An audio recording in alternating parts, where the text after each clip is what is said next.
infested with bugs. Here's what the plant looks like. I'm gonna try to get stung. We'll see how it goes. Oh! Alright, welcome to the Grazing Daisy YouTube channel. My name is Briar, and I am going on a foraging hike this morning.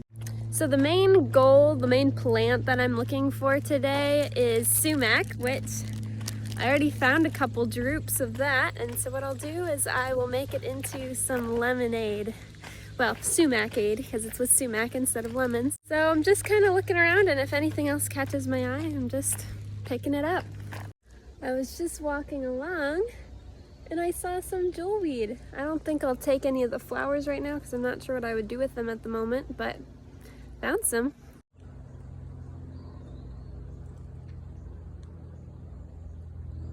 I've heard that you're supposed to be able to eat these horsetails, but I tried biting on one the other day and it did not feel edible, so I'm not sure. Maybe I'll harvest some of these sometime. There's so many good plants out here. It's beautiful.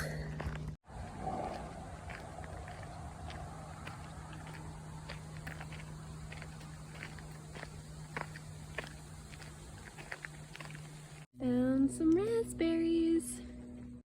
Wild raspberries are quite a bit smaller than like the raspberries you would buy at the store, but they still taste just as delicious.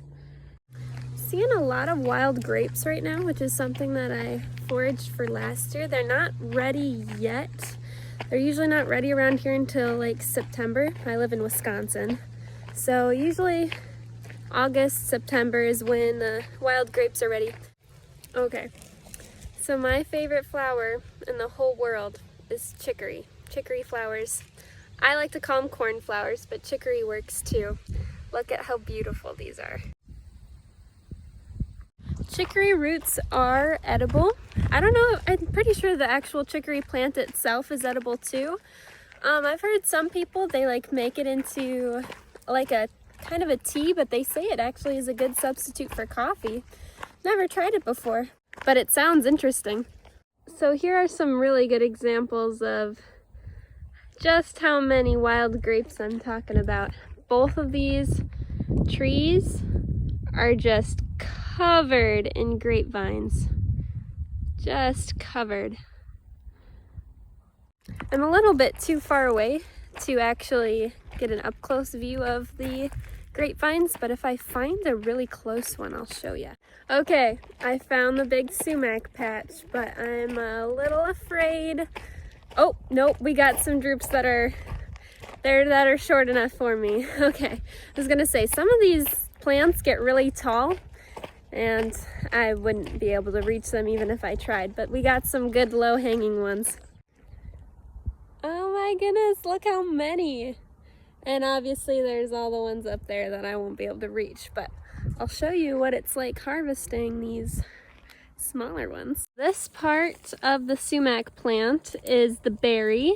It's actually called a drupe, but basically it's a berry.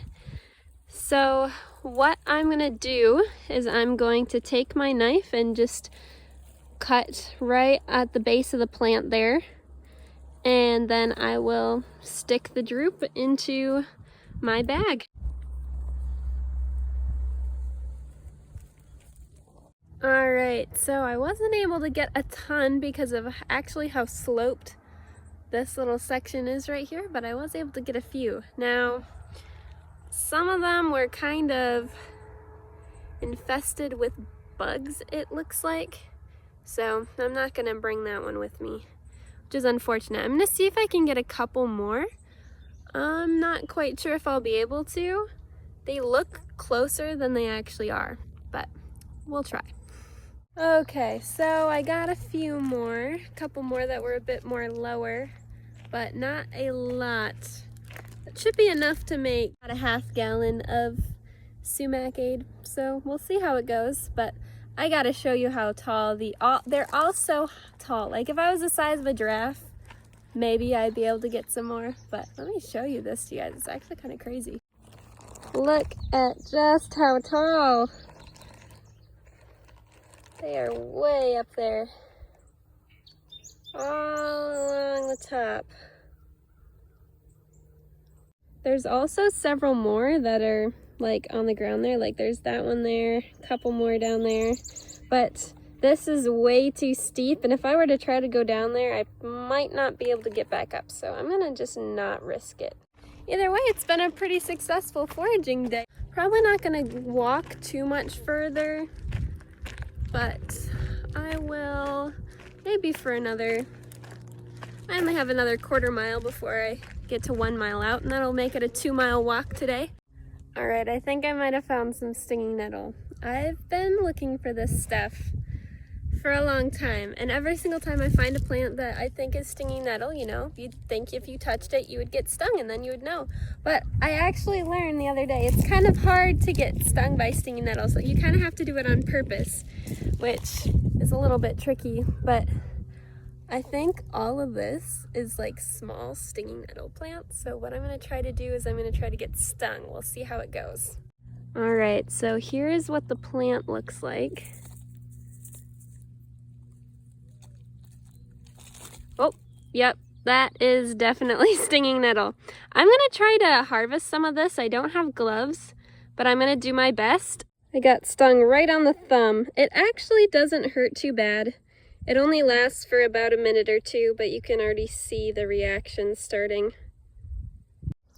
Okay, so maybe harvesting stinging nettle without gloves isn't such a good idea. I got quite a few leaves. I don't know exactly what recipe I'll make with it yet. Obviously you have to cook the leaves or boil them or blanch them before you use them to get rid of all of the stingingness. I actually got stung quite a few times. Like my pointer finger and my thumb both got stung. Kind of hurt pretty bad right now. And then the back of this thumb got stung, which I did that one on purpose, but still hurts. So it'll only hurt for a couple minutes. It was worth it. I thought that this was a snake for a second and I got really excited. Yep, not a snake, just a little cord. All right, little update on the stinging nettle stings. Can't feel a thing. It's been about 4 minutes. Go get stung by some plants. It's worth it. Still keeping my eye out for low-hanging grapevines that I can show you guys, but haven't been able to find any.